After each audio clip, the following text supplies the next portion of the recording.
Monsieur Rémi Féraud, président du groupe Paris en commun. Merci Madame la maire, chers collègues. La protection de l'enfance expose un redoutable paradoxe de notre société.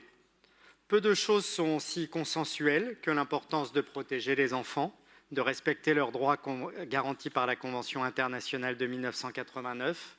Et dans le même temps, la violence qui les vise est l'une de celles que notre société peine le plus à voir et à entendre. Nous aimerions penser que la violence envers les enfants est d'ailleurs et relève d'autres temps, d'autres lieux que notre propre société, qu'elle serait forcément le fait de prédateurs extérieurs ou de familles représentées comme monstrueuses. Mais ce n'est pas le cas.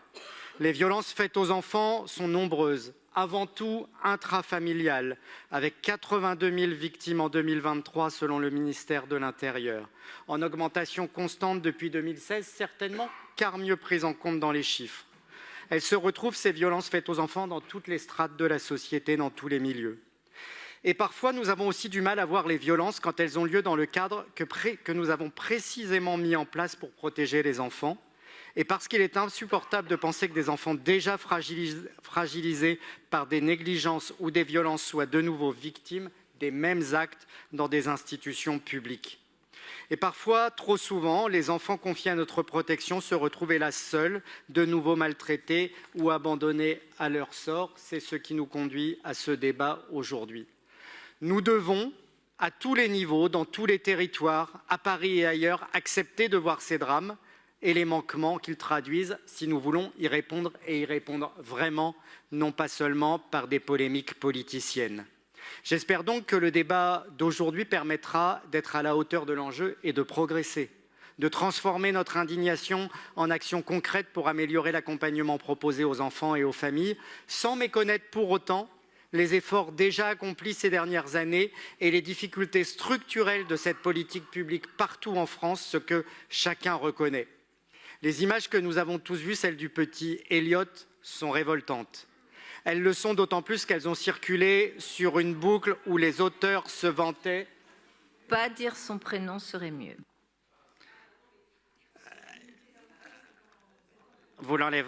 La ville l'enlèvera du compte-rendu. Elles le sont d'autant plus qu'elles ont circulé sur une boucle où les auteurs se seraient vantés de leurs gestes et que les signalements ont été faits tardivement, que l'enfant a été victime de harcèlement et que sa mère se plaint d'avoir été menacée. De tels faits sont graves, particulièrement venant du sein d'une association respectée et très implantée.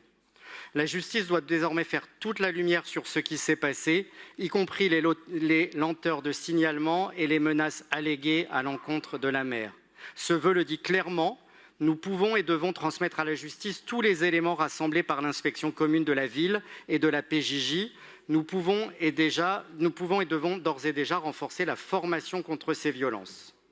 La défenseure des enfants de la ville, tout comme la défenseure des droits au niveau national, se sont saisis de ce dossier, je m'en félicite. Plus nous disposerons d'éléments d'analyse, plus nous pourrons faire émerger des recommandations concrètes pour que cela ne se reproduise pas. Enfin, et c'est là le changement le plus structurel porté par ce vœu, la ville s'engage à présenter tous les ans un bilan des inspections réalisées. Cet engagement de transparence est exigeant pour les professionnels, pour les associations concourant à la protection de l'enfance, mais aussi pour l'ensemble des élus et des administrations. Donc, c'est un progrès tout à fait important pour l'avenir. La protection de l'enfance ne doit pas être salie. Elle est aussi l'incarnation de ce qu'il y a de plus noble dans la solidarité nationale et celles et ceux qui s'y consacrent le font avec responsabilité et abnégation. Ne les vouons pas aux gémonies. Tous ceux qui font vivre cette politique à Paris, notamment, sous peine de disqualifier aux yeux des parents et des enfants ceux-là même qui sont les mieux placés pour leur venir en aide. Je conclurai donc en disant que le gouvernement et le Parlement doivent se saisir, eux aussi, du sujet, sans se défausser sur les collectivités comme si souvent, et que les collectivités en charge, comme la nôtre à la ville de Paris, doivent encore mieux protéger les enfants dont elles ont la responsabilité, au-delà des progrès déjà effectués, qu'elles doivent faire un objet d'attention permanent des élus. Et je salue le vœu de l'exécutif qui va en ce sens et devra le permettre. Merci beaucoup, monsieur.